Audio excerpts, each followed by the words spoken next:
एक गांव में रमा नाम की एक गरीब लड़की रहती थी। रमा बहुत मेहनती और ईमानदार थी। वह सुबह जल्दी उठकर घर का काम करती, खेत में काम करती और अपनी बूढ़ी माँ की देखभाल करती।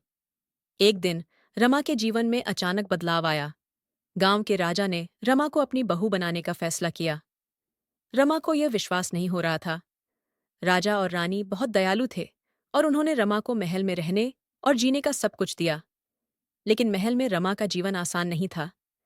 रानी के परिवार को रमा पसंद नहीं थी। वे रमा को गरीब और अशिक्षित समझते थे।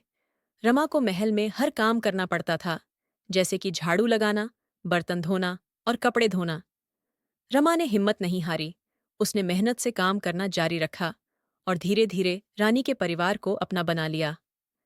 रमा ने पढ़ना लिखना भी सीख लिया और वह बहुत बुद्धिमान बन गई।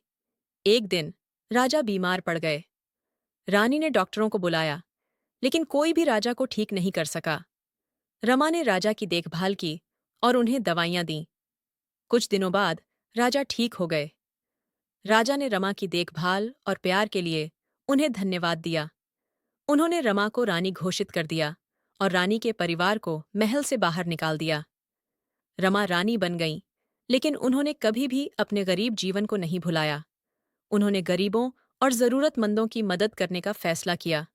रमा एक प्रेरणादायक रानी बनी और उन्होंने सभी को सिखाया कि मेहनत और ईमानदारी से कोई भी सफलता प्राप्त कर सकता है। ये कहानी हमें सिखाती है कि मेहनत और ईमानदारी से कोई भी सफलता प्राप्त कर सकता है। गरीबी कोई अभिशाप नहीं है। दयालुता और प्यार सदैव जीतते हैं। हमें कभी भी अपने सपनों को नहीं छोड़ना चाहिए।